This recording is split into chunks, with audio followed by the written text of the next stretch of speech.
Hi guys, let me just.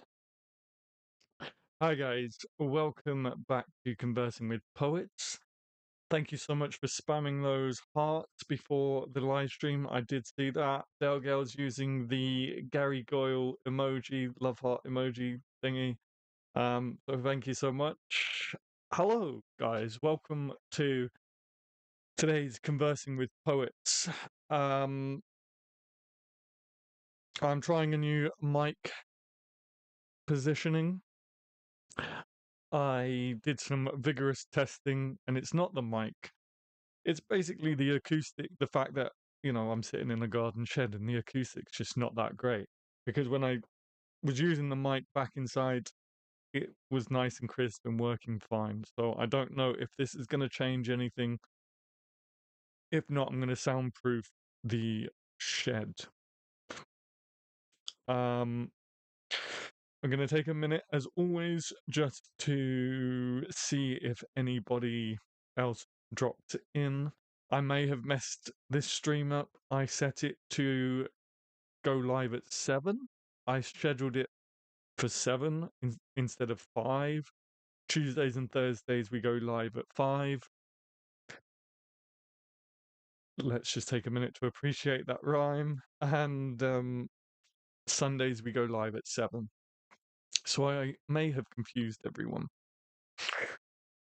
Hello, Judge Death. Hello, Delgal. Thank you for being here. Thank you for joining me.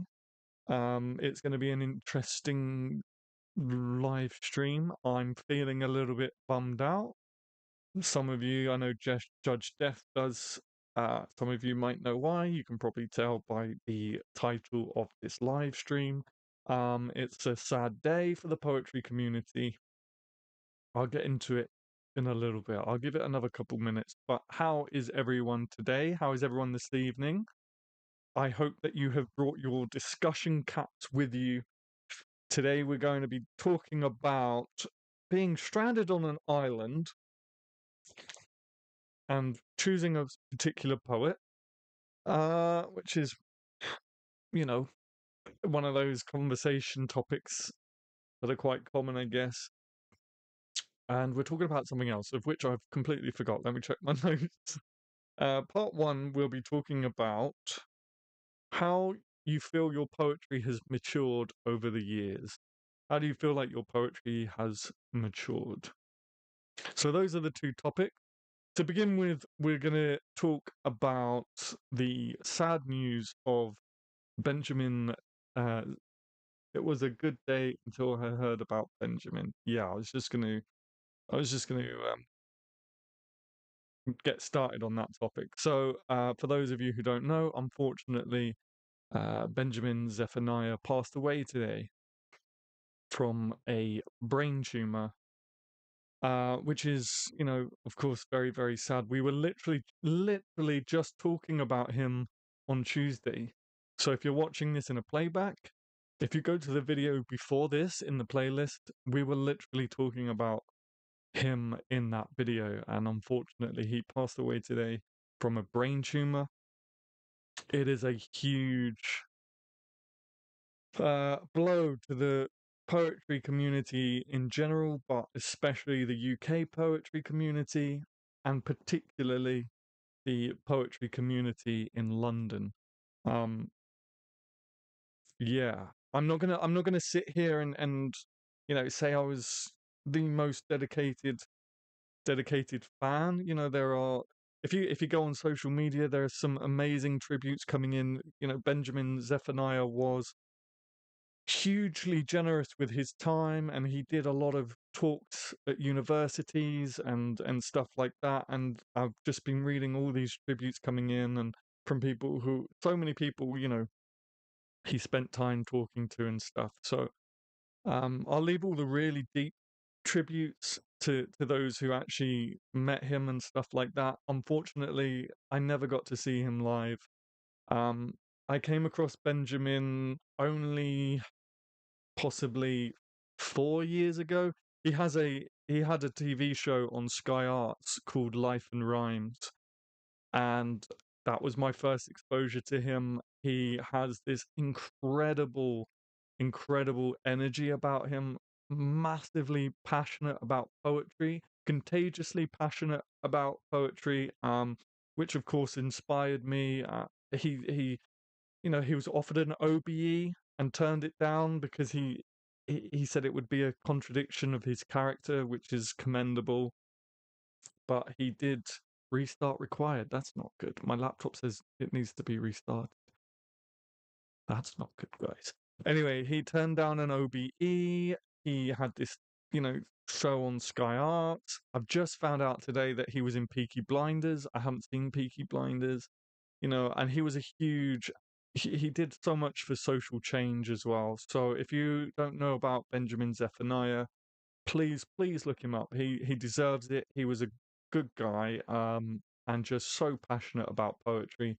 And as I've already said, we were literally just talking about him, um, the last live stream on Tuesday about how he deserves. How I was certain that he would be a UK poet laureate someday. So I have a white candle burning in tribute for him, in memory of Benjamin. But I'm not going to spend too much longer discussing it because again, I never got to meet him. I never got to know him at all. There are people out there that did, and I feel like they deserve your time and for their tributes and stuff like that. But it is a huge light went out in the poetry community. I am going to read one of his poems if that's okay. Um, and then we'll move on. I mean, he even there's a place in London called Ealing Hospital, and they even have a wing named after him. Like he did so much. He did everything you could dream of doing as a poet.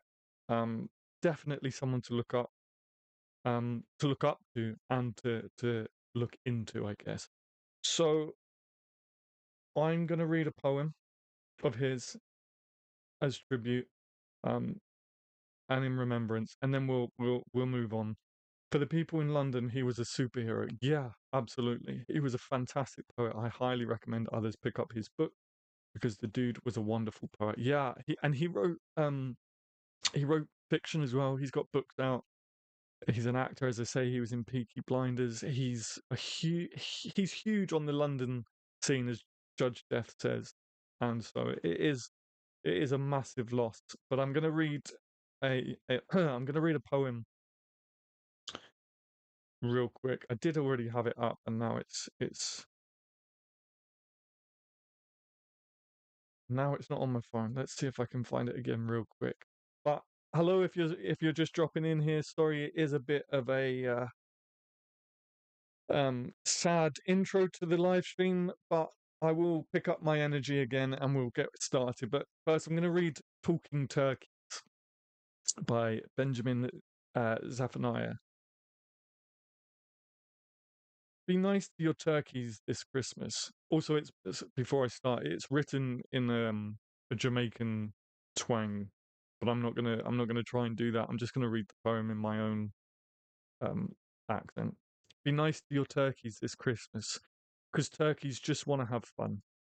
Turkeys are cool. Turkeys are wicked, and every turkey has a mum. Be nice to your turkeys this Christmas. Don't eat it. Keep it alive. It could be your mate, and not on your plate. Say, yo, turkey, I'm on your side. I got lots of friends who are turkeys, and all of them fear Christmas time. They want to enjoy it. They say humans destroyed it, and humans are out of their mind. Yeah, I got lots of friends who are turkeys. They all have a right to a life, not to be caged up and genetically made up by any farmer and his wife. Turkeys just want to play reggae. Turkeys just want to hip hop. Can you imagine a nice young turkey saying, I cannot wait for the chop? Turkeys like getting presents. They want to watch Christmas TV. Turkeys have brains and turkeys feel pain in many ways like you and me. I once knew a turkey called Turkey. He said, Benji, explain to me, please. Who put the turkey in Christmas and what happens to Christmas trees? I said, I'm not too sure, Turkey. but it's nothing to do with Christmas. Humans get greedy and waste more than need be, and businessmen make loads of cash. Be nice to your turkey this Christmas. Invite them indoors for some greens. Let them eat cake and let them partake in a plate of organic grown beans. Be nice to your turkey this Christmas and spare them cut of the knife. Join Turkeys United and they'll be delighted, and you will make new friends for life. So that is a poem by Benjamin Zephaniah. So yeah, I've said all I probably need to say. I'm having one of them days, folks. Right. I've probably said all I need to say, and yeah, please look him up, read his books, read his work, um, and not just poetry, not just his uh, poetry or anything like that. His work as a human being, as I say, he did a lot for social change as well, and yeah. So let me catch up on the chat for the people in London. Yeah, I love that poem. Well read, good sir. Yeah, great poem, great poem. That was brilliant. Yeah, there you go. He was a very talented man and well loved for sure. So, part one. I don't know how many viewers we're going to get on this, so I'm not going to set a like count. I'm not going to do anything like that, because I messed up the time. So people might Adam just breaking his stuff, right? Uh, I went to the gym today, guys. Story time, real quick. I went to the gym, and normally when I take out my padlock from the when I finished, I take the padlock off of the locker, right? But I leave the key in it. And then when I come in the next day, I take the padlock out, and in one smooth movement, I put the padlock in and pull the key out and put it in my pocket. However, today the key decided to fall out of the padlock and stay in my bag. So I put my bag in the locker, put the padlock on, and went to like swipe the keys out of the padlock, and the keys weren't there. Long story short, I had to get the guy that works there had to get a bolt cutter and break open my own locker. So I am definitely having one of those days. Anyway, part one. I want to talk about poetry and how we progress as artists and how our work progresses. And let's just see what kind of topics come up for discussion. Have you guys noticed a vast change in your poems, in your work? Um, um, are they more mature? Tell me. I know when I first started with poetry in motion way back when, um, I had no idea what I was doing. I just know that Jim Morrison wrote "Rest in peace, Padlock." That's my fear at the gym. Yeah, thankfully it was only like a £2.50, you know, run of the mill padlock. It wasn't anything super duper. But it's just been one of those days. But hello, Matthew. Welcome to Conversing with Poets. Great to have you here. I'm just starting off the first topic of discussion, which is how our poetry has matured.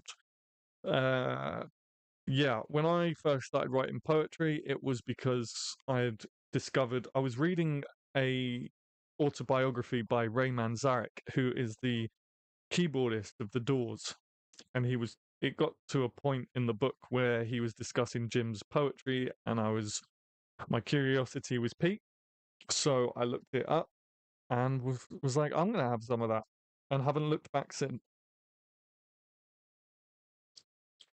Now, when I read that, I want to put my head through a wall. Then I discovered Jack Kerouac. I can literally go through my timeline of writing. Afternoon all, sorry I'm late. Hi Tanya, no problem, no problem. It's probably my fault because I scheduled the live stream for 7 instead of 5. So I believe I've probably confused a lot of folks. We were just talking about Benjamin Zephaniah, who sadly passed today, who we literally spoke about in the previous live stream, and now we're discussing how our poetry has matured. It says the audio streams bitrate is too low. I'm literally right in front of my fucking mic, bro. How the shit? Anyway, um, yeah, so I went through Jim Morrison, wrote Poetry in Motion, then I found On the Road by Jack Kerouac and the Beats, and so I started, being inspired by quick firing, in the moment, jazz poetry, beat poetry, and then as I realized, actually, I'm really falling in love here with poetry. I started reading Shakespeare a lot more, all the old classics, and started to really kind of work on my poetry. And I don't know, guys, did anyone here notice that on my YouTube channel with the poems I was releasing? It kind of started with, and in our loneliness we came together, I guess.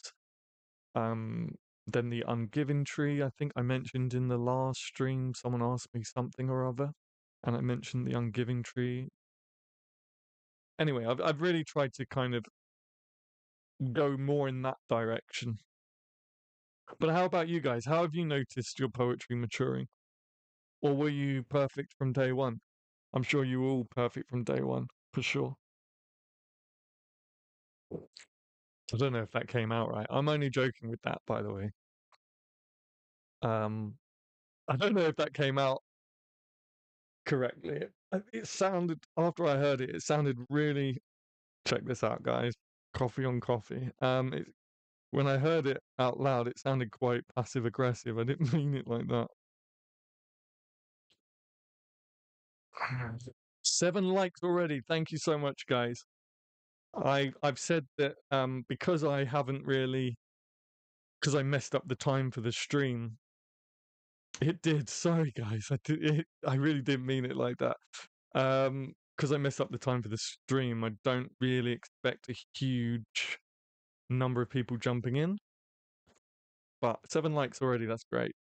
It did. I'm sorry, guys. I really didn't mean it the way it came out. I always do that, if ever I see like a candid recording of me just discussing things, I listen back and was like, wow, that came out wrong. That came out as an attack. And I really didn't mean it to. So I'm just an asshole without realizing it. But yeah, I really want to know about how your poetry has changed, and has there ever been a time when you were like going down one direction in terms of style of your writing, and was like, actually I want to go off this way, and what did you do to pivot? No, I mean, it was a joke. Okay. um but honestly, sometimes I watch back candid videos and think, wow, is that how I come across? I don't mean to. When I started writing poetry, the more I learned about poetic devices and used them, the worse. Oh, okay, the worse my poetry became. That's interesting. It was it was staying mindful of meter metaphors that had a negative reaction. That's really interesting, actually. Why do you suppose that is? I want to know why you suppose that is, because I didn't expect that.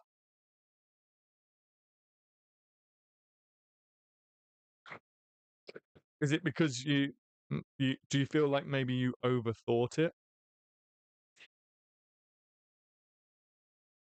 And what do you guys think? Do you think there's an argument for um art being better the less it's crafted? I don't know. I'm not sure about that one myself, but I want to know what you guys think.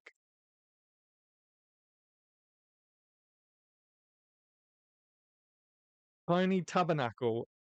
Oh, I love that name. Tiny Tabernacle. Hello, Tiny Tabernacle. Welcome to the live stream. Great to have you here.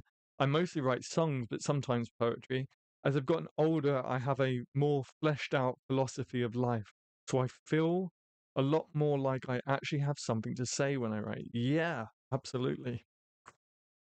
Absolutely. As I've gotten older, I have more fleshed out philosophy of life. A lot of people back in the day, right, thought that you were only really good as an artist, you can only ever be good when you're young and full of life and stuff like that. Do we agree with that? Do we agree with that? Sometimes I wonder if that's the case with me. I've kind of lost my youthfulness and zest for life, and along with it, everything else. Um, but yeah, you on the other side of the coin there, you know, are poets better when they're older? Because as you say, they've got a more fleshed out philosophy of life to literally quote you. I started again recently, actually. I found your channel when I was trying to figure out how to write and then how to start my own channel on different platforms. Wicked. I've got a couple of videos on that. I'm assuming those are the ones you've seen. My friend convinced me in September to write, and so I started again last. And so I started again last. Oh, sorry. September to write, and so I started again. Last time I was one. Sorry. Let me just kind of reset. Right, here we go again. I started again recently, actually. I found your channel. Yeah, did that one. My friend convinced me in September to write, and so I started again. Last time was one for my ex 2 years ago, and then 15 years prior when I was a preteen. I find my experience in life is what drives my writing. Hell yeah. Hell yeah. Um, Funny, I have a similar story. The first poem I ever wrote was for an ex, and I went all in, guys. I drew a little illustration and put the poem on top of it. Right, little romantic I was. Staying within a certain, that was poor grammar. No, it's my brain is very slow today. Staying with a certain poetic form made me overthink and limited my voice. Yeah, there's definitely an argument for that, for sure. It isn't so bad these days, but there are times I have to write free verse or even a prose poem to let my voice come out. Yeah. And I would say stick to what you love the most. Stick to what you love the most, and then, when you're feeling really randy, poetically randy, you can flirt with a different you can flirt with a different style rather than sort of forcing yourself to do all these different styles and techniques. Stick to what you love because that's what's going to keep you in the game, and then every now and then swim out to sea. I wrote my first poem as a freshman in high school. Fantastic, fantastic. Are we allowed to know what it was about? Hello, everyone. I can see some new people jumping in. Please do hit that like button. We're just discussing about how our poetry has matured and how it's kind of the journey of your style and your voice, I guess, in your work and how it might have matured. So do feel free to let us know what your poetically randy. Yeah, there you go. There's a sound bite for you. Um, yeah, feel free to let us know in the chat about your first poem and what style it was and how it's kind of matured to this day and age. This day and age to where you are now. Like what's been your journey as a poet? Thank you so much for that like. We're now sitting on 8 likes. I believe Judge Death. Correct me if I'm wrong.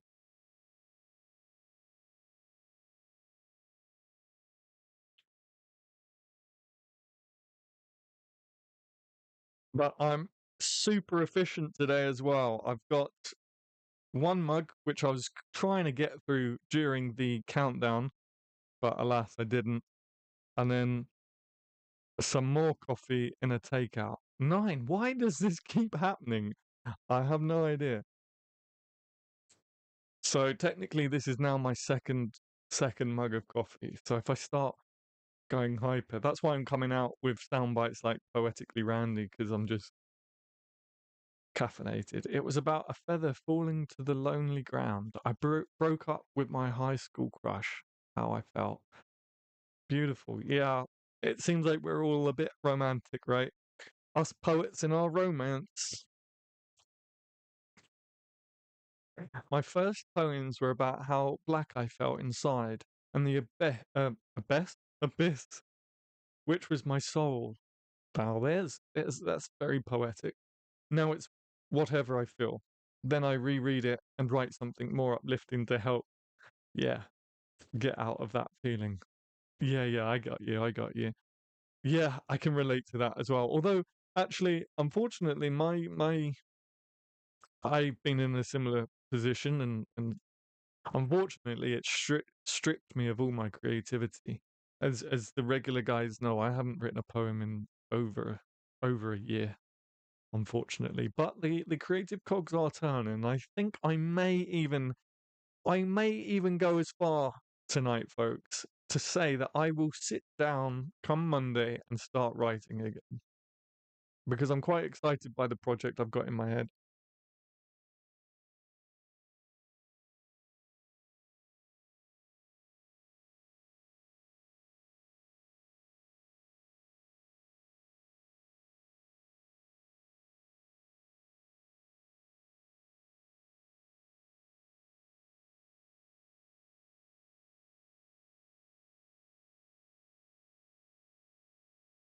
And a lot of love, unrequited love poems.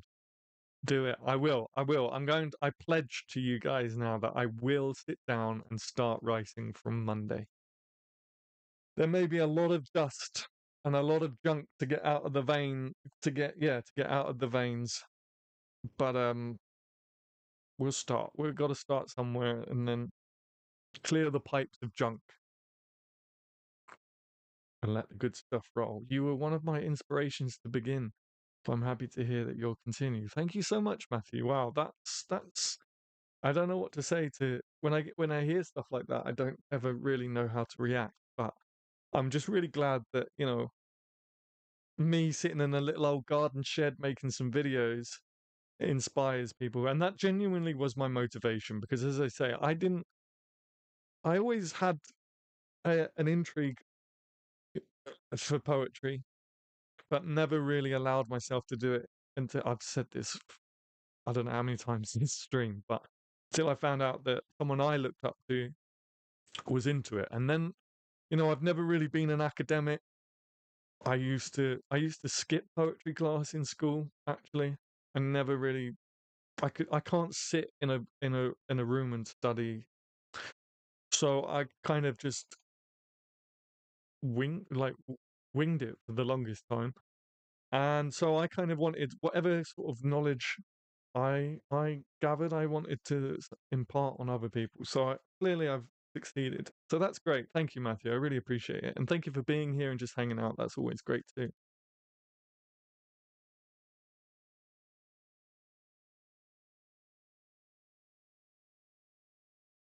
But going back to Matthew's comment, actually, my first poems were about how black I felt inside and the abyss, which was my soul. Now it's whatever I feel. Then I reread it and write something more uplifting to help get out of that feeling. Has anyone noticed a change in their favorite topics to write about? So, for example, Matthew says, how dark he was feeling inside, and then writing something to uplift himself. Let's say in the last, what, 3 years, if we can. For those of you who haven't been writing for that long, maybe the last 2 years, I don't know. But has anyone who has been writing for an elongated period of time, has anyone noticed like their favorite themes shifting? It doesn't matter where you are sitting, mate. It is the impact of your words and your thoughts that affect people. Thank you. Thank you. It does just kind of feel crazy to think about for me. I can't really understand it that I'm sitting in my little shed breaking microphone stands. But it is cool. Look, it is cool. I won't. Yeah, it's cool.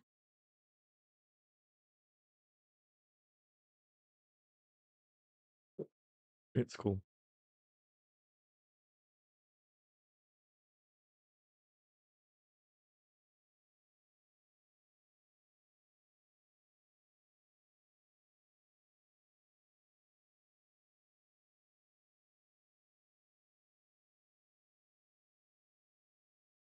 Currently, my favorite topics are power and corruption. That's kind of cool. Yeah, that's cool. I like that. Has anyone written a poem and at the end they were really happy with it and didn't overthink and try to improve it? I think the first copy sometimes is sometimes the best. Yeah, and I think I've spoken about it. Hey, Nikki, welcome back. Welcome back to the live stream. Good to have you here. I think I've discussed it at least once before, but there is a danger of over editing and losing the soul of a poem. Now, don't get me wrong. I think editing is important, but as I've always said, make sure you keep a copy of every single draft so that if you ever get to the point where you think, this latest draft isn't quite doing it for me, you can go back over every single individual draft and try and figure out where you lost the soul of the poem, if you like. Sure, not every poem needs editing. Sometimes they come out good enough. Yeah. And there are, that's not just poetry, guys. There are stories from musicians that have said, yeah, we wrote that song in 10 minutes. It just writes itself. It is possible. It is possible for sure. I always overthink my poems, even when I like them, so I share them to see what others think, and they often feel that it is complete just that way. Yeah, it happens for sure. It happens. Um, but I have to stress, I still think that editing is important.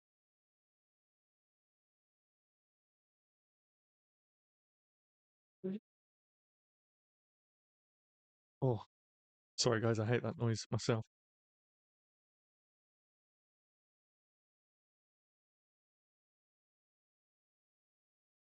Great advice. I used to keep notes. I use keep notes. I use keep notes. Is that an app? I'm assuming that's an app or something, and edit in there. But now I can't figure out how to go back and see what I edited. Yeah, that's problematic. Was it a period? Was it just a black space? Who knows? It's a balance. I've definitely over edited my work at points. I think it's how you learn. Yeah. In fiction, you edit again and again to improve. But I don't think that's always the case with poetry. No, that's absolutely true. It's absolutely true.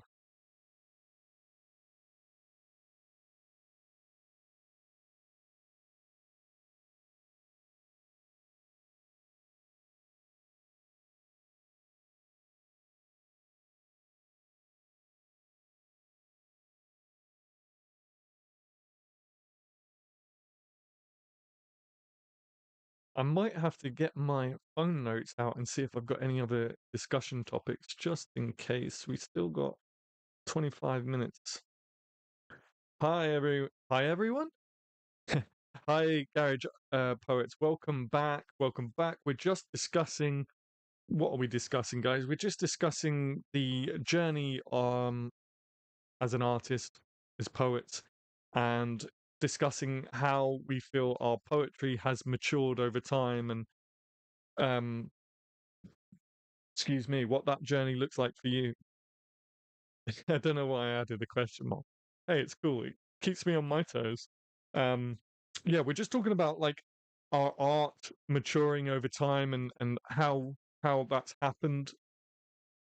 For example, I was talking about when I started writing poetry. I didn't know anything about poetry, only that Jim Morrison wrote it, and I listened to his and then started writing. And then I discovered Jack Kerouac and the beat poets and kind of was just firing, you know, random jazz poetry, beat poetry to now where I've kind of realized that actually poetry is where I want to be.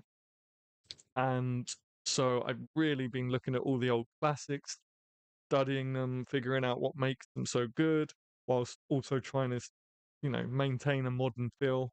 So that's how my journey has sort of developed and matured, if you like. So we've just kind of been discussing everyone else's journey and that. I decided to apply for an MFA program. Excellent. Well done. Well done. I believe you, by the way, I believe you followed me on LinkedIn and I did send a request to connect. I think that was you. I could be completely wrong and sound like a crazy man right now, but yeah.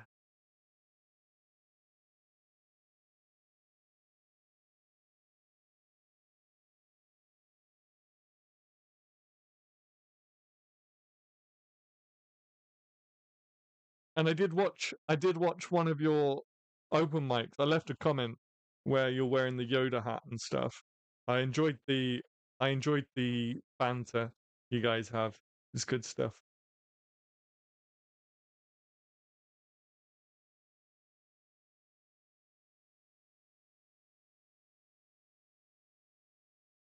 It's raining at the moment. I don't think the mic will pick it up, but if it does, there's a free bit of ASMR for you folks. I've been writing poetry seriously for 3 years. In that time, I've learnt to utilize structure and meter as creative tools, and I've realized I don't need to put every intimate detail into a piece. Yeah, as the famous saying goes, less is more, less is more.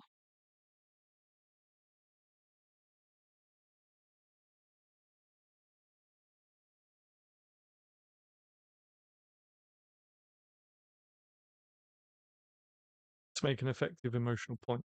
I saw the comment, thanks. The banter is my favorite part of doing it. Yeah, yeah, you guys seem to have a lot of fun together. It's good stuff.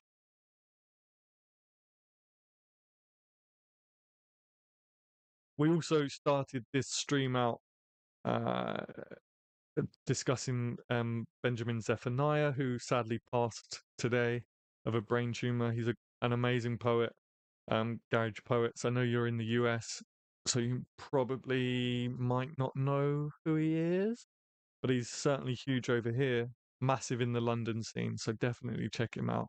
We literally was just discussing him on Tuesday. Currently, I'm trying to find what style I enjoy most. I gravitate to rhymes and dialogue. Yeah, and by the way, guys, that's absolutely fine if you don't know what your style is, you don't know where your voice is. That's that's the exciting part of this journey, and it's okay for it to change as well. As I said, mine has changed from like you know rock star Jim Morrison slash Jack Kerouac beat poet um, to trying to gravitate towards more uh, a more classical style, but as I say, still with a modern vibe to it, if that is even possible. What a contradiction! Have you heard that Judy Dench has got a new book out called Shakespeare, the Man That Pays the Rent? Yes, yes, my mum actually bought it for me for Christmas. I think it's an autobiography. I've got it. I haven't had time to open it today, arrived today. But I will open it and we can discuss it as I go through. I'm not sure. I don't know him. I'll look him up. Yeah, I really recommend that you do. I think you'll love him. I think I do. I genuinely think you'll love him. He accomplished everything you hope to accomplish as a poet. He was even in Peaky Blinders, which I found out today. He was, very into social change and all that. Great, great man, great poet, great artist. If you're currently watching and you haven't already, we've got 9 concurrent viewers and only 9 likes. Never mind, mine still says 8. But if you haven't liked the video, please do like the video. It really helps when the video gets uploaded as a playback, and you know, who doesn't want to share some love? It's always great to share love, and it's always great to receive love. So thank you so much if you've already liked the video as well, guys.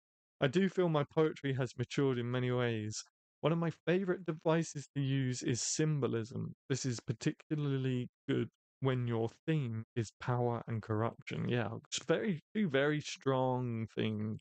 It has made my poetry deeper. Fantastic. 10. 10. Thank you so much. Wow, we just got a huge burst of likes. Thank you so much, guys. I appreciate that. Wicked. You guys are the best. Um, Symbolism. Yeah. Yeah. Has anyone used numerology? I know that Baby Mango, who is a regular here, really enjoys numerology. Has anyone used that in their poetry? Personally, I haven't. So I'd be very keen to kind of maybe look into that and see if I can include it in some of my new work. If you guys have recommendations of modern poets and or books, I'd love them. I am fresh and have read fewer poems than I've written. Interesting. Okay, well, Benjamin Zephaniah for sure. There's one for sure. Definitely check him out. Carol Ann Duffy is another personal favorite of mine. John Cooper Clarke. Uh, there's another interesting one. Oh, his name escapes me. Luke, Luke something, Luke something. Uh, Selena Godin. Uh, yeah, depends how modern. How modern is modern? Personally, I like the Beats, Jack Kerouac, Allen Ginsberg. I haven't used numerology, but I tend to use color psychology in my more speculative poems. Again, color psychology, please elaborate. For modern poets, I like Patricia Smith, Sherman Alexie, Jeffrey McDaniel, Rudy Francisco. Brian Bilston is a very funny topical poet. I follow him on Bookface. Bookface? I don't know what Bookface is. Interesting. 11. Thank you so much, guys. You guys are really are the best. Savannah Brown, modern poet. I mostly read poets who are still living. Yeah, fair enough. Dylan Thomas. I would say he's a modern poet.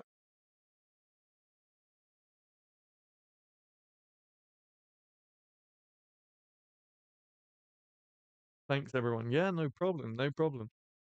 You might have to watch the playback around what 48 minutes. Just make a note of that because I went through quite a few there. Few. Sorry, it's an in joke.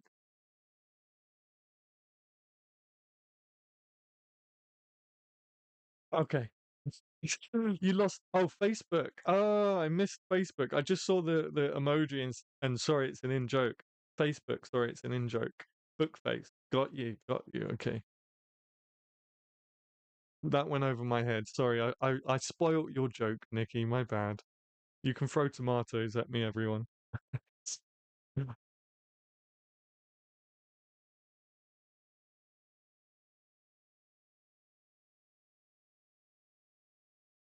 Thank you for that heart. I just saw that come in. Thank you. It's just come up again. I don't know why it's saying the audio stream's current bitrate 0 is lower than the recommended bitrate. My microphone's right here, and I've got the settings literally to YouTube um preset. Honestly, guys, me and technology just do not go together. Color psychology determines a certain emotion linked to each color. Yellow would be your more happy or enthusiastic shade, for example. Interesting.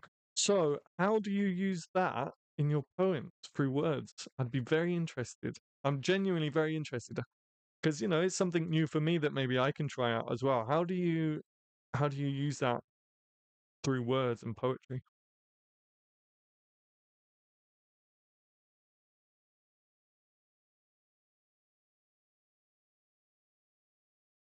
Because I'm so very old in my teenager's eyes, I call Facebook bookface and TikTok tick for example. Fair enough. Yeah, yeah, yeah. I'm not on Facebook. I'm not on Facebook, but I did see. What did I see? I saw a video, a reel on Instagram, and there was a caption within the video itself, not the actual description of the post, but the best Friday night in the early noughties or whatever, and it was basically just firing up MSN Messenger, and it just brought and like a old Windows Media music player, which just brought back so many memories. I think it could just be upload, but the stream hasn't lagged so far. Upload lag, got you, but the stream hasn't lagged so far. Okay, great.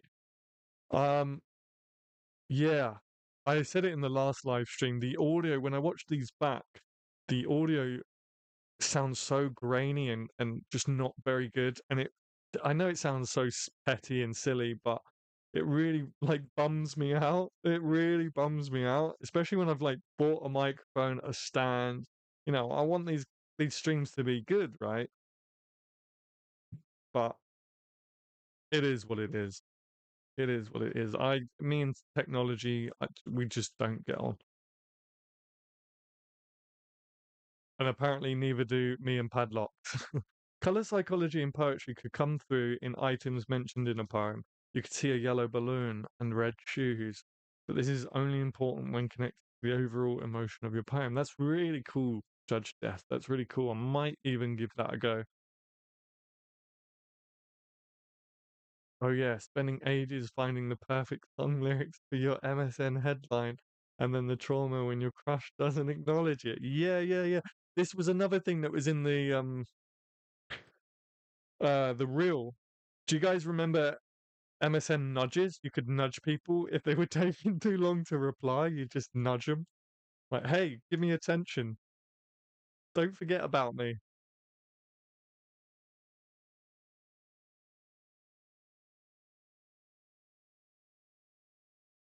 Webcams, yeah, yeah. Do you remember the old naughties webcams where they were like big balls and the focus wheel at the front? Good times. Yeah, JD, Judge Death. That's really cool. I'm gonna give that a go. And I'm gonna look into numerology as well because it's always good to have something new to implement. The original Facebook poke. Yeah, you had Facebook pokes as well. Yeah, yeah, yeah, yeah. MSN, those were the days. They certainly were. They certainly were. MySpace was. I was just after MySpace. That had already sort of died down. Does anyone, no one ever remembers this when I bring it up, but does anyone remember Bebo? I think it was called Bebo. You could build your own like website. Everyone had their own sort of website slash guest book, whatever it was. I think was it Bebo? Maybe it wasn't Bebo. Something else. Is The Red Wheelbarrow by William Carlos Williams an example of color psychology? Interesting. I've not read it. Do you mean the whole poem itself or just the title? The Red Wheelbarrow. I don't think I've read that one. Maybe I have, but I don't think so. Yeah, yeah, I wasn't on Bebo. I was on MySpace just as it was dying. Got you. I remember GeoCities. I don't know. I don't remember. I don't remember GeoCities. What was GeoCities, Garage Poet?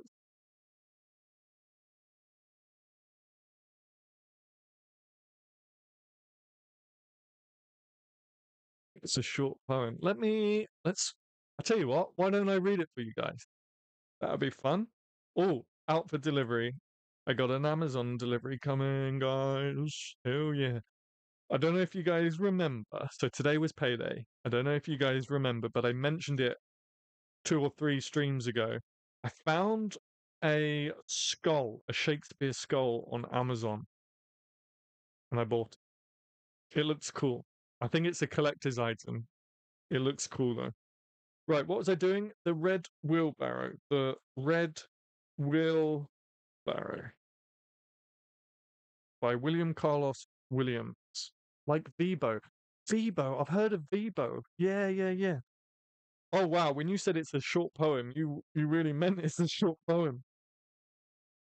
I'll just quickly show you that. I don't know if guys can see, but so much depends upon a red wheelbarrow glazed with rainwater beside the white chickens.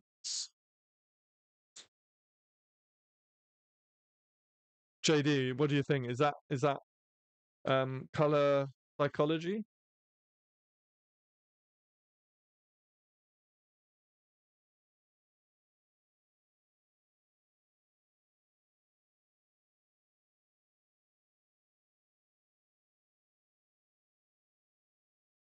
Wow, we really went into like a nostalgic avenue.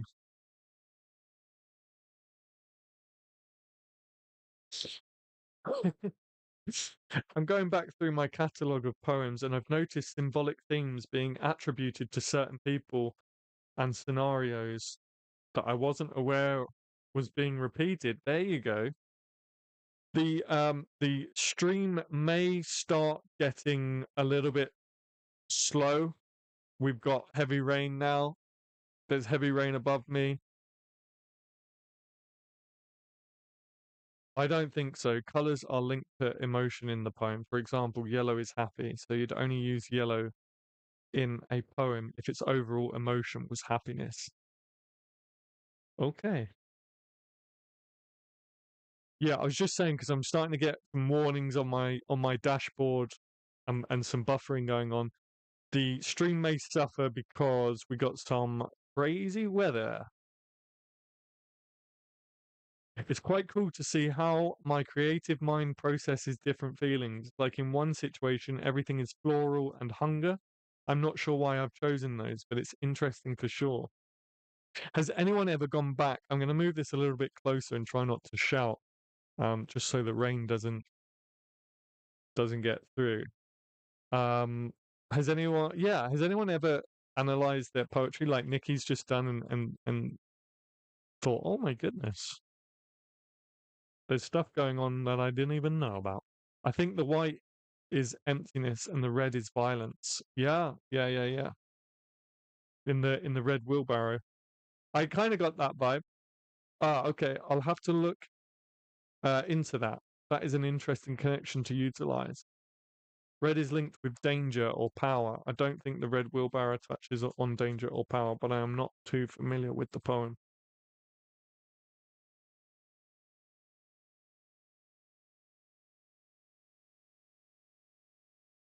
Hey, thank you so much for these likes coming in. I really appreciate it. If you haven't liked the video already, please do. It really helps. Please do. It really helps the whole algorithm and the channel and the video itself when it gets uploaded to playback. So I'd really appreciate the love. That makes sense now that you kind of mention it. The whole color psychology. I just never come across it before now. But I will definitely see what I can come up with. I think you can attribute colors to whatever you want. Yeah, there is that saying. I suppose, you gotta, as always, you gotta learn the rules to break them. Um, there's probably, I think color psychology has come up once before, and I did give it a quick Google after the stream. And there's obviously going to be a color wheel, and there's obviously going to be, those basic terms, those basic set rules. But then everything's up for interpretation, and rules are there to be broken, as they say.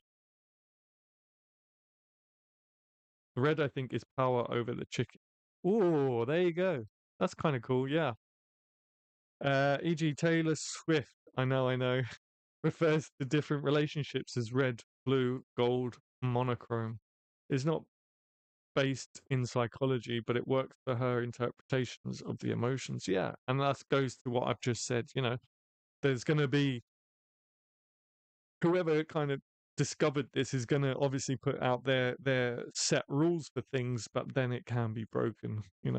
When I see red, I kind of see danger and anger, but other people might not, and that's okay. Sometimes when I write things, it's connected in ways I didn't intend. Yeah. So that's going back to what I asked before, but it's connected in good ways to where it makes more sense than I intended. And that's what's amazing about the human brain. It's doing things that you don't even consciously know it's doing. I love how perspective can change the meaning of words so drastically. Yeah. And I've said this in a live stream before now. Um, has anyone ever had someone read their poem and say, "Oh, wow, I really connect to that because it's just like so and so this situation in my life." And this situation that they've connected to the poem is not at all related to the situation in your life that you wrote the poem about originally. It's the most crazy feeling, but I love it. It's happened to me a couple times, and it's just like, whoa, okay, I can see that now, and that's pretty cool. Red can also mean love to me. This heart is my nemesis. To me, I think you've put to me, white is compassion or care or peacefulness. Yeah. Thank you for that like. I just seen it come in. I really appreciate it, guys. On that note, I'm gonna go for a loo break, get another coffee, and we'll be back for part 2. So thank you so much for being here. Don't leave. We've got another topic. We can continue this as much as we like. I do have another topic in mind. I know it's such a typical sort of at the dinner table discussion topic, but I wanted to talk about it kind of touches on our favorite poets, I guess. But basically, if you were stranding on an island and you had Bear Grylls to sort of, the survivalist, the leader to get you through it, David Attenborough, the educator, to tell you about everything going on. You were there because you're there. And you had a poet to keep you entertained in the evenings in front of a fire. Who would you pick? Don't answer just yet. Let's have a break. Let's come back after the break and talk about it. This was a great first hour. It really was. And the last live stream was just awesome. So thank you so much for being here, guys. Thank you for getting involved in the chat. These live streams are only successful if you guys get involved in the chat, which you are doing. So I appreciate you. I'm gonna go loo, make a coffee. See you in 5.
Okay, hello guys, we are back.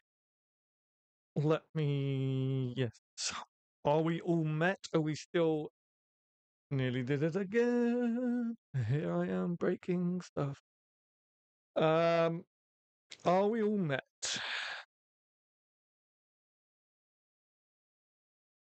I did the same again. So I made a great big bunch batch of coffee.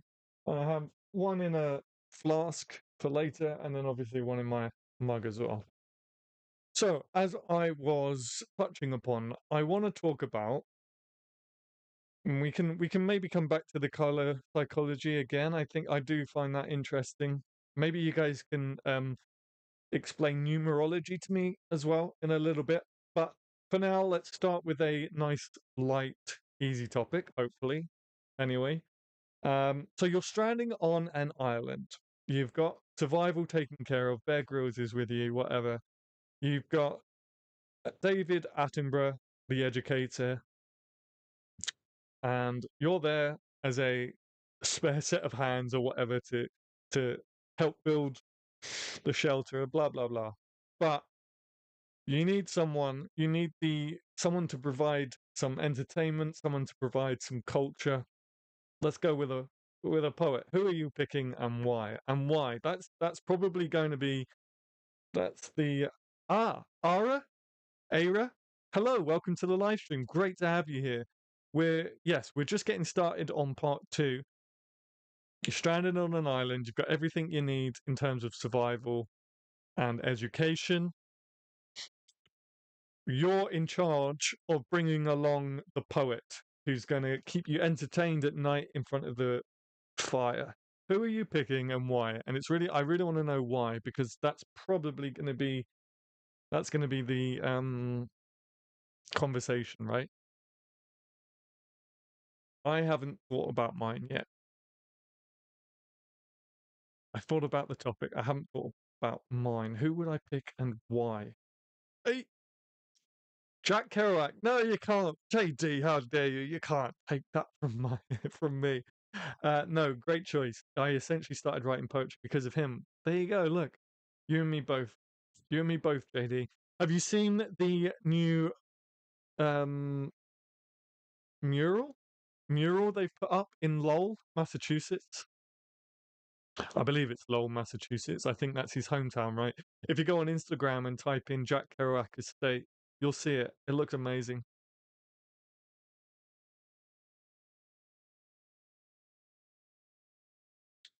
Okay, so you've gone with Kerouac. He would be probably a very, very good person to have because he would probably be drunk.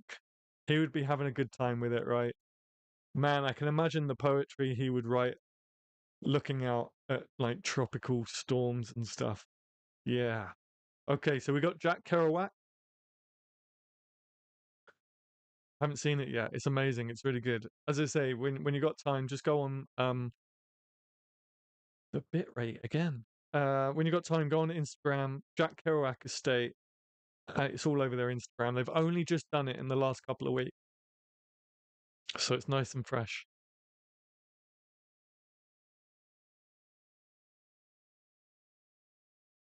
So we got Jack Kerouac around the fire for Judge Death.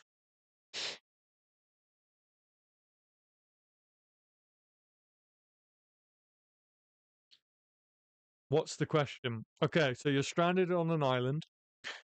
You've got survival down. You've got Bear Grylls with you, so you'll survive it. You've got David Attenborough just to give you some education on the whatever land. I mean, he knows everything about the earth, doesn't he? So education on the land, animals, foliage, stuff like that. You're there as labor, but you're also in charge of bringing on the ship to the island. You're in charge of bringing along a poet who's going to provide the culture and the poetry at night around the fire. Who are you bringing and why? He's a musician, but he considers himself more of a poet than a musician because he says he just makes my eyes went funny there, makes music so he can have something to go along with his poetry. But oh, my eyes are blurring, sorry. But Connor Oberst, I hope I said that right, from Bright Eyes. Okay, and why are you picking him? Why do you pick him? Because I'd ask him about writing tips. Okay, fair enough. Fair enough. You know what? I'm just gonna say it. You know, we got a candle burning for him tonight. I'm gonna bring Benjamin Zephaniah. I think he would be amazing round the fire. Much like Jack Kerouac, he'd be entertaining. He'd be just good vibes. He'd keep us all happy and laughing. So I'm going with Benjamin Zephaniah. If someone else is currently typing that out, I'm sorry, I beat you to it.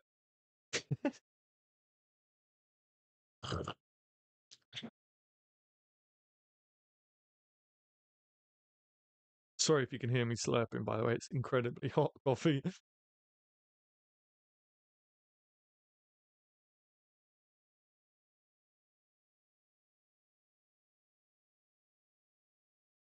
Oh, I forgot to turn the heating off.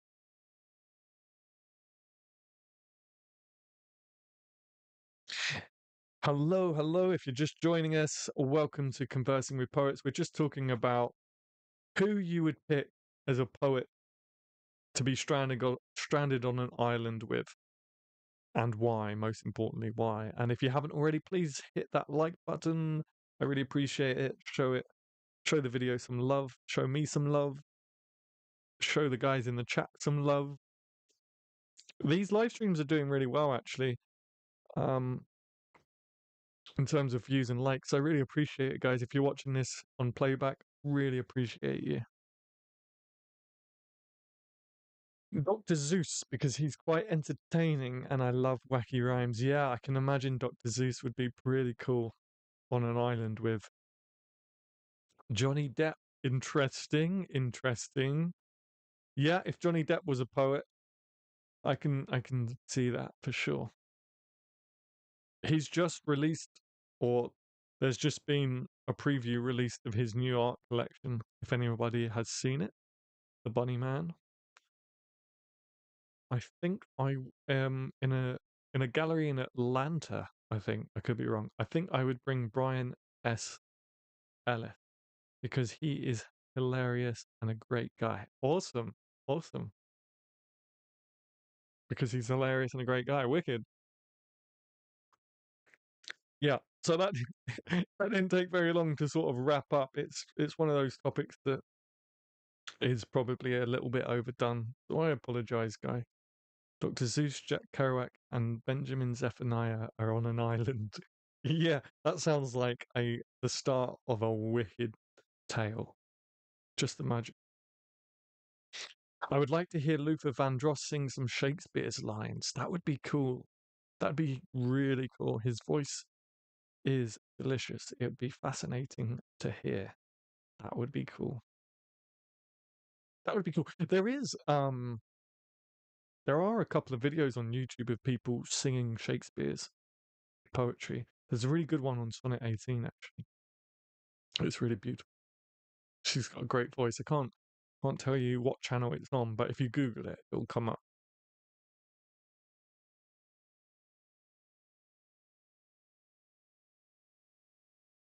All right. So let's talk about numerology then.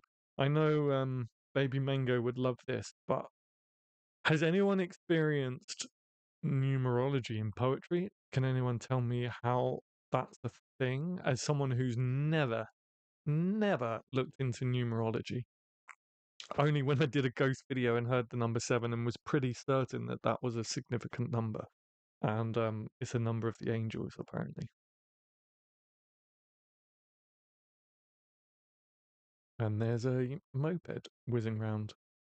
I suggest reading American Dust Revisited by Brian S. Ellis. Okay, American Dust Revisited. Thank you, Garage Poets.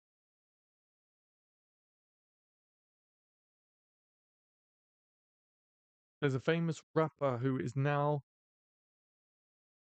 persona non grata. Okay, got you. Who created a hip hoppers. It's so early noughties, it's beyond belief. Okay. What's their name? I'd love to hear Shakespeare recite some of Eminem's lyrics. Tell me that wouldn't be hilarious. Yeah, that would be quite interesting. Do you think Do you guys think that Eminem and Shakespeare would be friends? I think that they would like totally vibe with each other for sure in an old tavern. Yeah, I can see it personally. I don't know about you guys, but imagine the kind of sentences they'd be coming up with together. Imagine the insults that they would be coming up with together. A rap opera. That's cool. I kind of like that sort of stuff. You know, it's okay. Yeah, got you, Nikki, got you. I don't know much about using numerology in poems, but I do accept messages from numbers, and they tend to be true. That would be funny. Yeah, yeah. Um, yeah. I can see, I can see them getting drunk in a tavern together and coming up with some killer insults. Uh, Matthew, yes, yes, yes.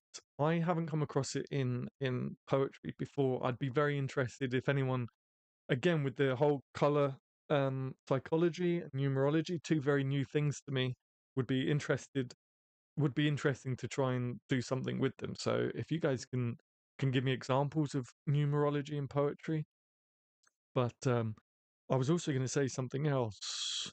Oh yeah, with numerology, I'm sure I heard a conspiracy somewhere that um, there's a certain date in the royal family where they're all born on the same day, like 23rd, I think it is, or something. Tell me if I'm wrong. Then there, tell me if I ended up in some weird corner of YouTube with lots of false information. But I heard that that's a thing. Marshall and Shakespeare poem battles. That would be awesome. Witness. Could you imagine? Could you actually imagine? That would be pretty cool. They'd be great friends. Yeah, I think so. Can you imagine Shakespeare reciting "I'm Slim Shady"? Adam, you're the Shakespeare guy. How would that sound in Shakespeare's vocabulary? What, I'm Slim Shady, or literally some lyrics? Let's see. I'm gonna butcher this. You're putting me on the spot here. Let's grab a couple of lines from I'm Slim Shady and see what we can come up with. I'm Slim Shady lyric. I think Shakespeare would get along better with Donald Glover. Yeah, I'm Slim Shady lyrics. Yeah, yeah. Do you really? I can see Eminem being. I can see Eminem being his a real like best buddy, but Donald Glover, Donald Glover, Donald Glover. I need to remind myself who that is. I know the name, of course. Right, we'll come back to those lyrics. Donald Glover. I know the name. I want to say Lethal Weapon. Definitely not Lethal Weapon. American actor. I recognize his face. What's he been in? Atlanta, Community, Adventure Time, Spider-Man Across. Okay. Oh, okay. I would like to know why you think he'd be better friends with Donald Glover because I don't know too much about Donald Glover, but I don't want that to be lost and not go anywhere. So, if anyone can sort of attest to what Garage Poets is saying about Donald Glover, I'm all ears. There's medieval bardcore online, I believe, that cover Eminem. Medieval bardcore. I better not because I see another copyright coming my way. Apparently the music industry are like shit hot on copyright strikes. So if you're ever making YouTube comment, steer clear of the music industry. Beadle the Bard. That rings a bell. Beadle the Bard. Beadle the Bard. Isn't that Harry Potter? Beadle the Bard.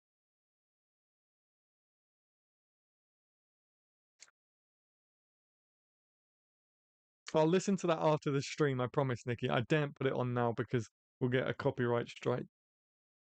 And so far, and I don't want to lose this stream. This stream is a good stream. So you guys are being really awesome tonight. Thank you so much for hanging out with me for a couple of hours. I appreciate it. I do love these streams. Donald Glover is a rapper actor. He goes by Childish Gambino. I know that name as well. He has studied art, so they would have more to talk about, it might be are neither are my will. I'm pretty sure Beedle the Bard is Harry Potter. Maybe I am wrong. Yeah, I've heard of Childish Gambino actually. No, don't play it. I'll be the curse of the live stream. No, no, no. It's okay. Honestly, I was so worried that you might like blame yourself for that fiasco and take it to heart.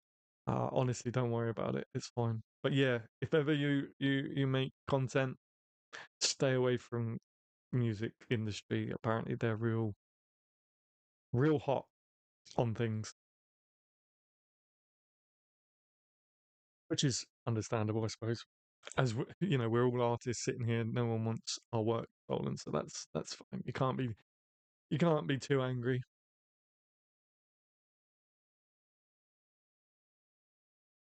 Man, I still got a I still got a quarter of this coffee and a whole like that size flask of coffee. I'm gonna be absolutely crazy. I'm not gonna get to sleep tonight, put it that way. I guess I could start working on my poems early, right? Why wait until Monday?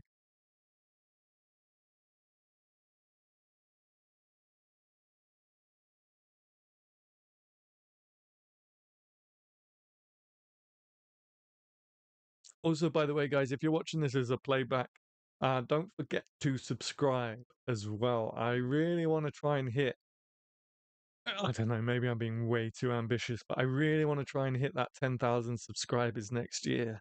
Um, it's going to be difficult, but we can do it. We can do it. We were like my subscribers, you guys were really killing it at one point. We were getting like 1,000 subscribers every 3 months or whatever.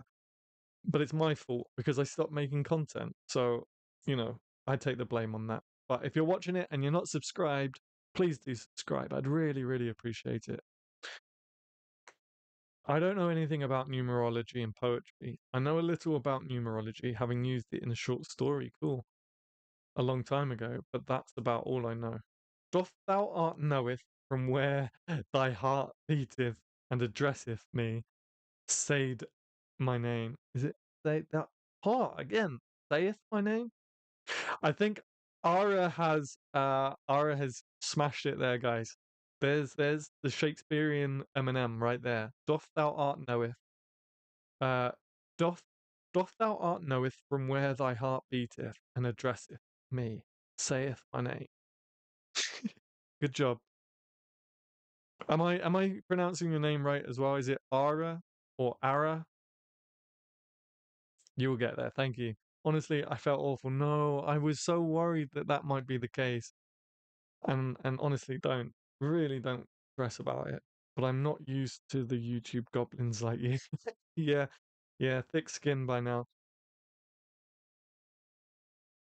Thank you for all those emoji thingies going on. Whoever's spamming that, appreciate it.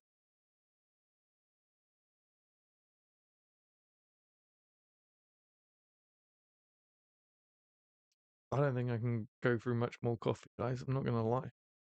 I should have made a chamomile tea instead. My bad. There's a whole niche for you there, Adam. Hardcore poetry recitals. There you go. Okay. All right. We got another a new video series, guys. Bardcore poetry recitals.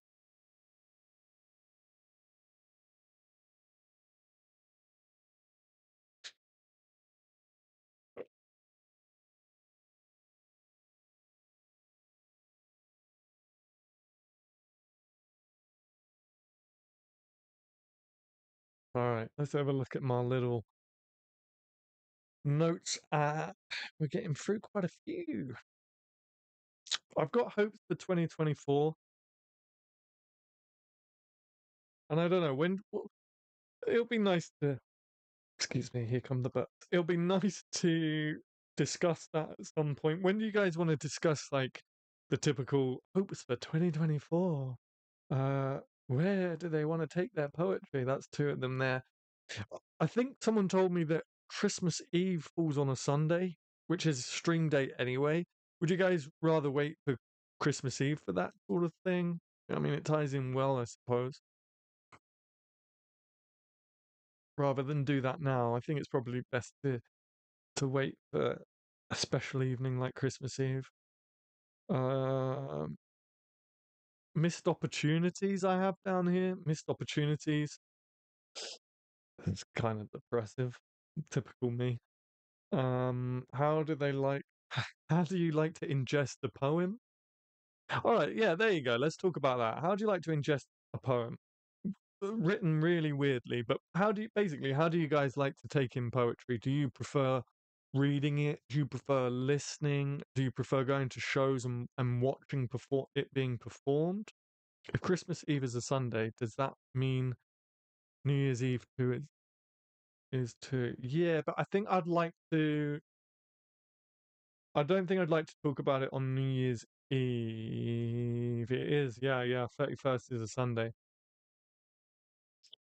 If we're gonna do a live stream New Year's Eve, then we got to party. We got to have a party. I don't know how we would do that, but perhaps that's an idea. Unless you're going to be out raving. No, no, no.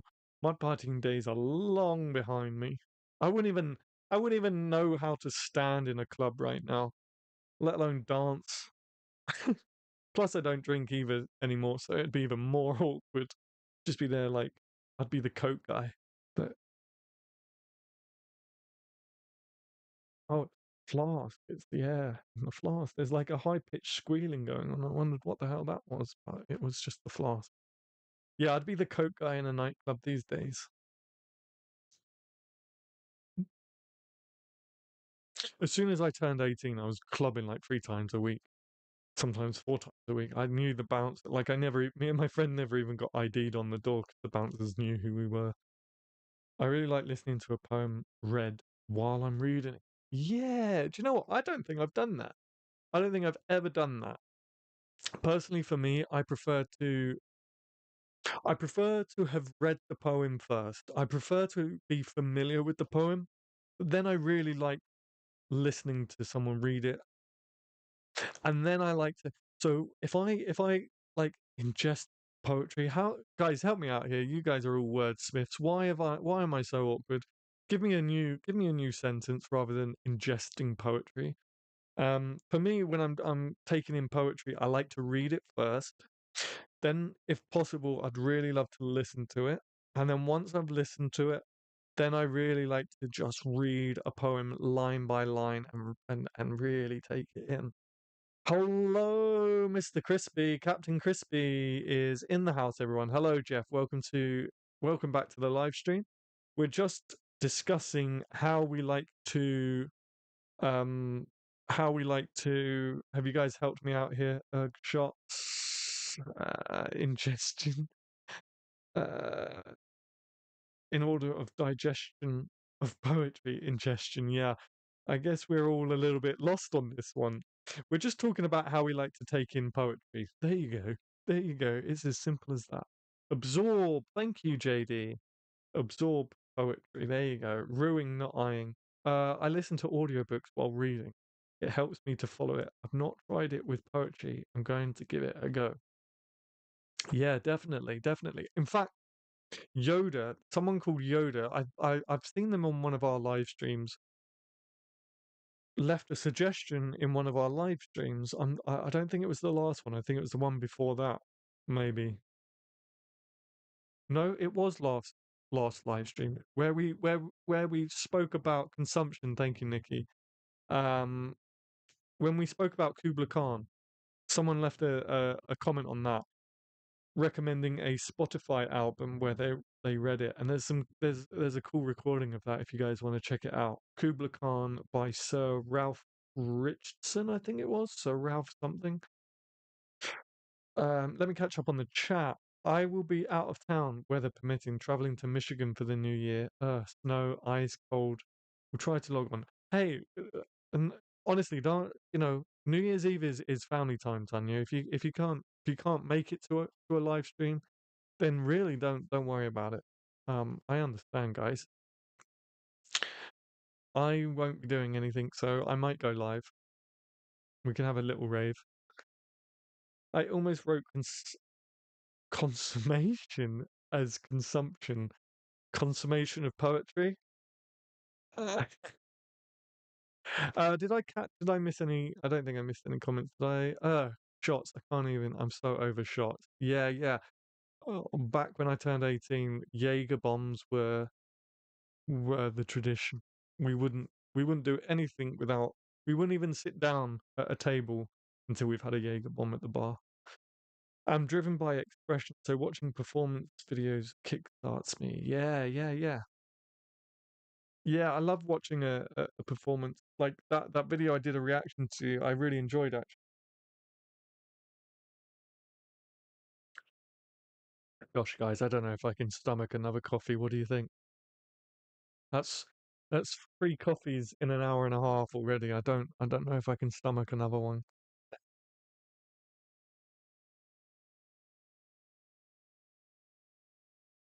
Bouncing off the walls.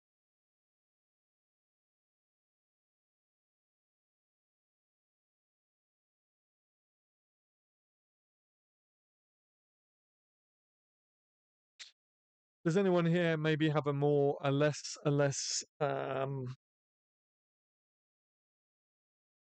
out there way of enjoying poetry? I don't know, say laying on your bed and visualizing. I don't know. I'm just spitballing here, but I love out of the norm stuff. Drink some water. But the problem is, I'm kind of locked in the shed now. I can't get my hands on water.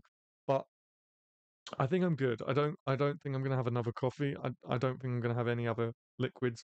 Otherwise, I'm gonna need another loo break before the end of before the end of the half. I like the graphics on your mug. Thank you very much. It is Jack Skellington from Nightmare Before Christmas. We won't be going out, staying home, playing cards, watching football. Nice. I mean, I'm super sentimental on New Year's Eve. I've always been super sentimental. I prefer to kind of it sounds so sad, but I prefer to kind of sit on my own and go through like memories and photos and just kind of reflecting on the year. I guess that's the poet inside of me, right? But it tends to be a very sort of sentimental thing for me, New Year's Eve. Sometimes poets that online open mic will share the text of a poem while they read it. It's a great way of getting all the nuances. Yeah, I think that's a really great way. I think that's a good idea, to be honest. Sometimes we don't always catch sentences and we don't always catch words, even. So having it in text in front of you is a good thing, I think. Which is why I enjoy doing when I do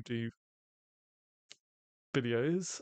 I like the text, the ones where I put the text along with the recording. I think it helps.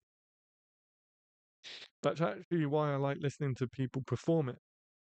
I love to close my eyes and let the narrator take me on a journey based on their perception, how the words sound. That's really cool, Matthew. Poem prompts are fun. Yes, yes. How do you like your poetry prompts, Ara? My little poetry book collection is on my bedside table. I tend to pick one up when I'm in bed and two awake to sleep. That's cool. Yeah, as I've said before, I love reading poetry just before bed with my Himalayan salt crystal lamp on, warm light. Um, yeah, that's the good stuff. I enjoy letting them paint a picture which is my thoughts of their perception. That's really cool and not obscure at all. I don't know why I went with visualization for obscurity, considering it's really not that obscure and a great way of doing things. A friend of mine goes to the coast on New Year's Eve and watches the sunrise. Not sure why, but that's always felt way more romantic than the countdown. Yeah, that's nice. I like that.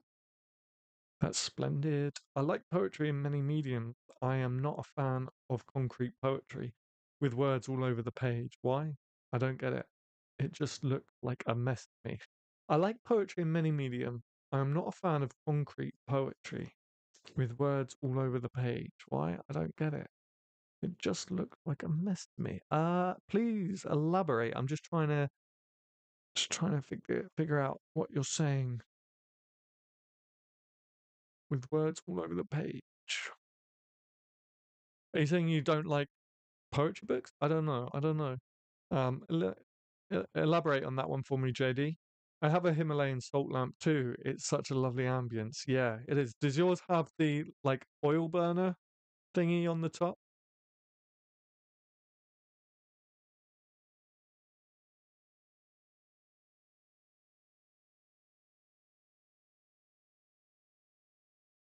The stream is doing really well, guys. We've had a pretty good amount, like a pretty good steady number, pretty good steady number. There you go. A pretty steady. Thank you so much, Dilgel. Wow, thank you for your super thanks. I really appreciate it. Thank you. What was I saying? I'm getting loads of emails come through as well. Oh, Jake Arts has posted. Um, Thank you so much, Delgo. I really appreciate that. That's great. Got a good number of viewers on this live stream, and we're having good discussion. So thank you so much, guys. I appreciate it. Concrete poetry is difficult. I don't get it either. So is this a thing? Concrete poetry?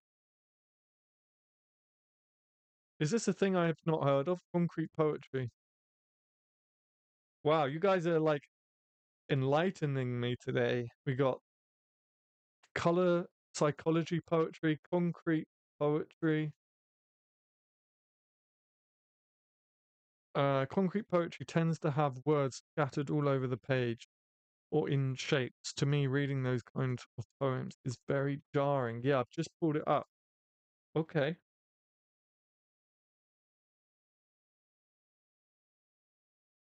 Concrete sound poetry. And how is concrete sound poetry? Wow, I'm really learning some stuff tonight, guys. Yeah, I'm gonna have to look into that more, but right off the bat, it doesn't seem like it would be my thing. Trees that keep me free as I walk around to let my soul flow freely in the breeze. Okay. Miracle. Interesting. Okay. I'm going to look more into that for sure. Given a word for a prompt or a picture, write haiku or sonnet or any other form. Yeah. If the Poetry Cove blog used to have a load of posts about prompts and stuff. If you want to check it out, that's the poetrycove.com/blog. And then you can go to the filters and put in prompts. Oh, it's like building a physical concrete structure. Yeah. Yeah. I must admit, when I first read concrete poetry, I just saw like prose, a page of prose, like just like a big block of text. Um, but that's interesting. Yeah, there was a really wild one. I don't know if you guys have just Googled it as well and saw the one where it was like a flower in a pot. I don't really know where you would start with that, but there's some interesting stuff there that I'd have to look into for sure. You guys are teaching me so much. I'm going to bring out this new poetry collection, and it's going to be have influences of all you guys, and you'll be like, I see what you did there. Crow's poetry is badass. Yeah, what I mean was like, like just a regular sort of like if you're reading a book, like a fiction book or non-fiction. Hopefully, you guys know what I mean by that. You're welcome. Just a little contribution to your site. I appreciate it. I mean, you're a member as well, Delgal. So, but thank you. Yeah, I sit in the background, but do love listening to all your discussions. Thank you so much, Delgal. Thank you. But you are a member, so you're a Gary girl. By the way, guys, did you see that I've uploaded the new Gary Goyle emojis? I'll put them in the chat. It's a shame. I don't know about on your screen, but on my screen they're so tiny you can't really like grasp what they are other than gargoyles. Concrete poetry is better when the poet is there to talk about the work. Sure, I'm yeah, I can see that.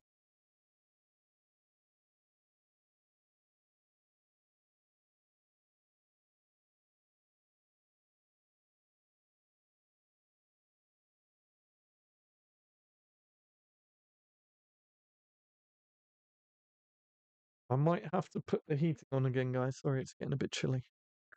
Getting a bit chilly.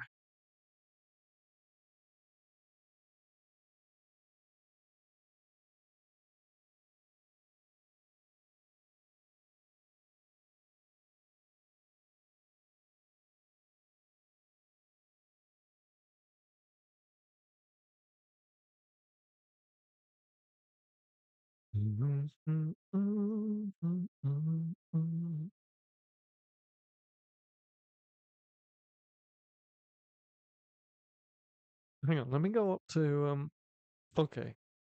So the super chat says £3, but for some reason on my dashboard it says chat revenue £3 and 1 penny. I don't know where that 1 penny came from, but I appreciate it, of course.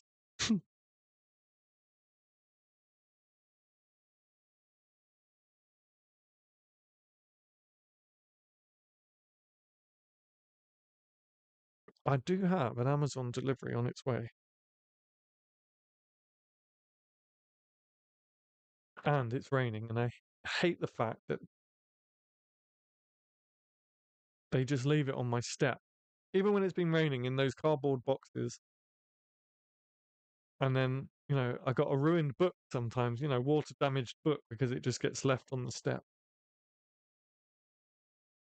Okay, it still just says arriving today.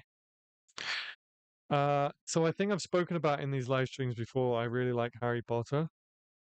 One of the items that is arriving today is a Gryffindor stocking Christmas tree thingy. I couldn't help myself.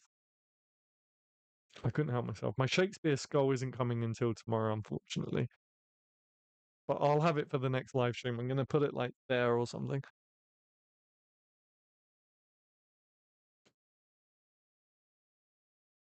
17 likes, guys. Thank you so much. If we can try and hit 20, I do have that target of 20 likes every stream at least. I did say at the top of this stream that I probably wasn't going to aim for 20 likes just because I myself messed up the time and I didn't think many people would pop in.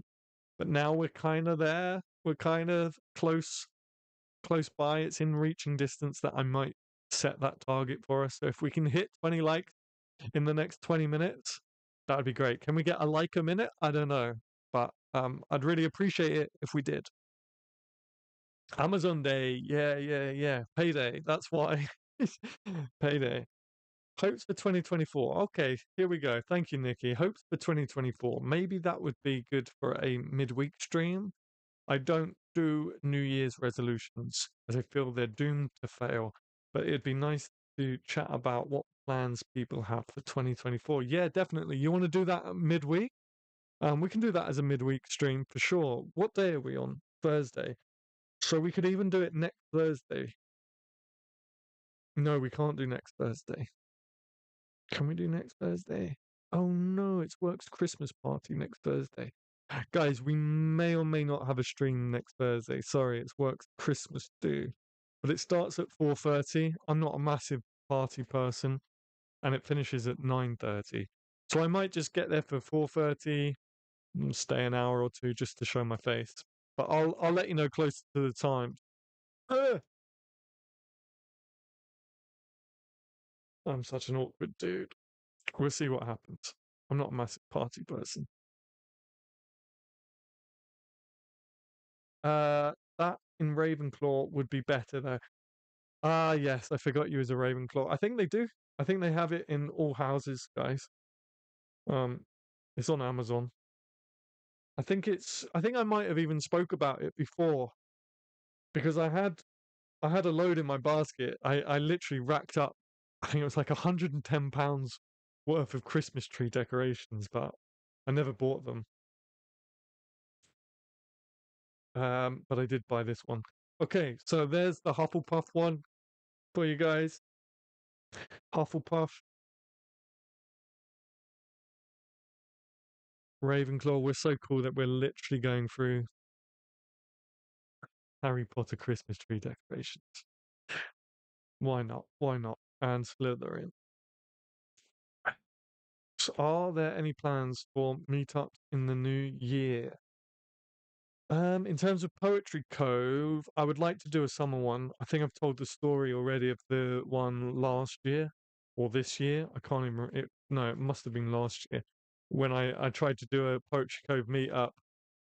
Had people say they was going to come, and then I was standing there on my own in London, and then I decided to leave, and some poor woman emailed me saying, "Oh, I'm here," and I'd already gotten on the train, boarded the train to leave to go home. I was already on my way home, so I felt awful. But in my defense, I did wait 40 to 45 minutes. So um, just catching up on the chat. Uh, I love my salt lamp. No oil burner. Mine is older. Okay, had it about 6 years. Nice, nice. Yeah, I love my salt crystal lamp. Ding dong. But yeah, I definitely will try and arrange another meetup. The problem is the meetup I did arrange was I think in the winter, and it was in the winter. It was ridiculously cold. I think it was like February time actually. It was crazy cold, so I don't blame people not wanting to venture outside. To be honest with you, pets at home have Hogwarts. I did see this, and I keep meaning to get Harry a collar. I think it's a collar or a harness. Ravenclaw, heck yeah, that's the coffee mug I have at home, of course. Nice, nice. I don't have anything Gryffindor other than the books with the Gryffindor cover. What is everybody's favorite nature poem? Good question. What is everybody's favorite nature poem? Do you mean so interesting because the first one that comes to mind for me is uh Two Roads Diverge, Robert Frost, right? Two Roads Diverge. That's the first thing that came to mind. But that's not really a nature poem, is it? So, do you mean an actual nature poem, or can we use poems that are like metaphors that mention nature, stuff like that? Oh no, I wish I'd been in a better place to attend. Would be lovely to face to face chat with some people. Yeah, oh no worries. Look, these things happen. No worries, Nikki. Don't worry about it. It was very cold that day anyway. I remember being all wrapped up warm, so don't even worry about it. We'll figure something out for the summer for sure. I'd love to have like a annual Poetry Covers meetup that is a tradition. Kind of like again, you guys are getting to know how big of a nerd I am. So a bit like Comic Con. I love Comic Con. I have a group of friends who I only see at Comic Con, but it's like amazing because there's so much to catch up on, and okay, Comic Con, I'm going to see these guys. Um, so I kind of that's what inspired the idea of having the annual Covers meetup. So that would be really great. Oh, what house is Harry sorted into? I've sort of just forced him to be a Gryffindor, but yeah, we can debate that. That can be up for debate if you guys think. I don't know. He's kind of lively.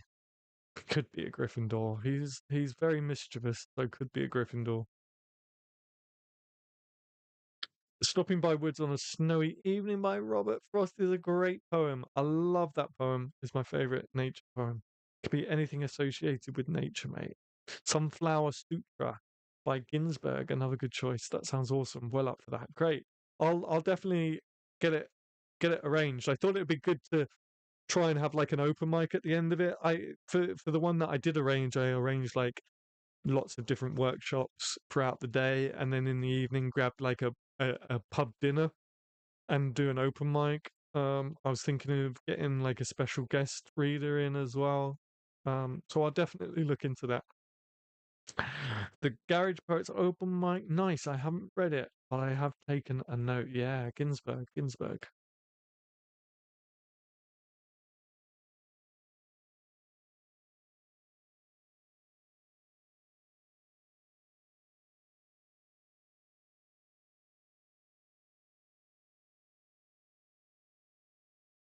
Or I keep knocking this now. Sorry, guys, if you're getting a big headache.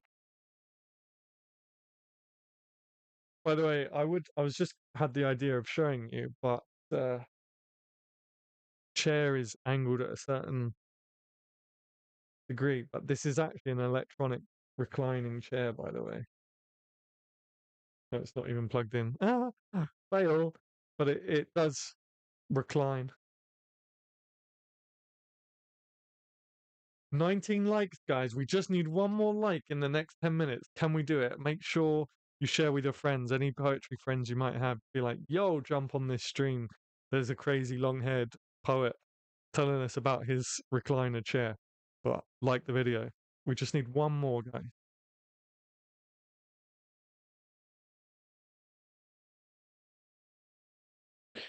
I'm all the way in Alberta, Canada. Oh, awesome. But have some family in the UK. It's hot. It's hot. How do I nuke this hot? One day I'll make my way out. That would be awesome. I see 19 now. Wait. Oh, I don't know.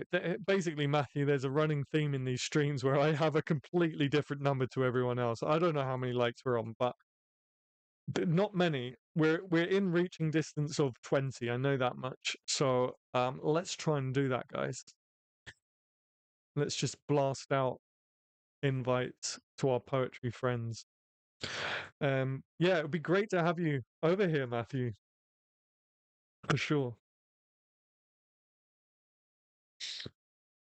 There's a fantastic poet in Toronto, I believe, that we spotlighted in the Poetry Cove mag. I'm going to give you his name because I do believe, Matthew, was it you that asked for modern poets, or am I remembering wrong? Well, there you go, guys. I just opened Instagram and the Kerouac mural has just come up. Wow, it looks fantastic. That does look cool.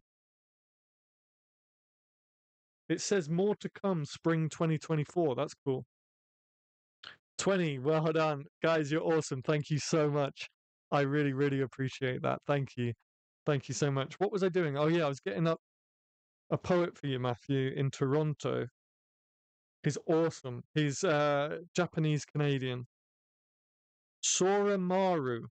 I'll put it in the chat for you. And that's not just for Matthew, that's for all of you. He's cool. He's a cool guy. Sora Maru.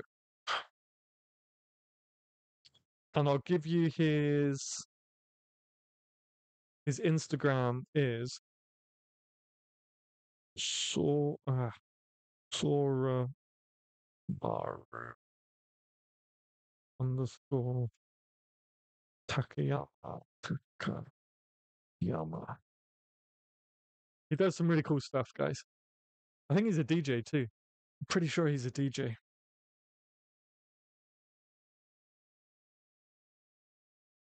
Thank you so much, guys, for getting us to those 20 likes.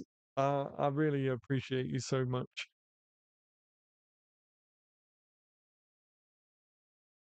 And I've been looking at the analytic. Like, I really want to get back into YouTube. And I've said I'm going to give myself. I'll be honest with you guys. I said to myself, I'll take it easy for now. Just do these live streams until the end of the year, and then come January, I'm really ready to kind of get stuck in again. I'll start writing poetry and start making videos again. We got write along starting again in January. I know Tanya's excited about that.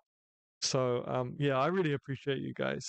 And I keep knocking this microphone. So let's try and get that wire out of the way. All right, guys. I think I'm gonna wrap it up. I think I'm gonna. Okay, no. Right. Well, there you go. There you go.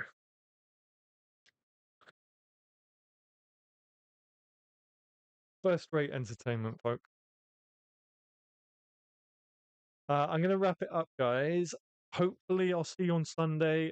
Remember, we're going to go live a little bit later on Sunday, 7 o'clock. So, yeah, I'll figure out what we're going to discuss then, whether it's hope.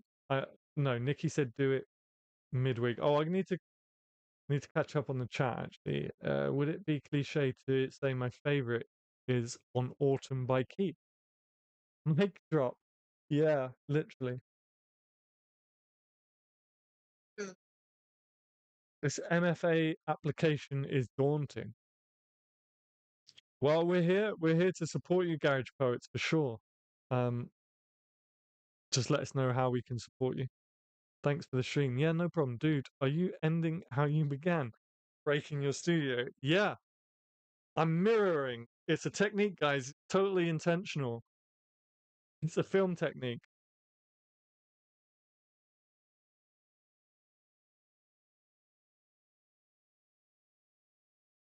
All right, guys. Um, I'm gonna end the stream here. Garage Poets, let us know how you get on with your application. I do have a community website called thepoetrycove.com. If you go to thepoetrycove.com/forum, general discussion, poetry discussion is all free. You can access it. If you need support from us, then drop us some lines. I'm sure you'll get a good response. I'm gonna go and watch Life and Rhymes, which is Benjamin Zephaniah's Sky Arts TV show. I actually had the whole second season recorded on my Skybox. So I'm gonna go order a curry and watch that. And I will see you all on Sunday. Thank you so much for being here. Thank you so much for being awesome. Thank you for your continued support. See you Sunday, guys. Happy writing and peace out.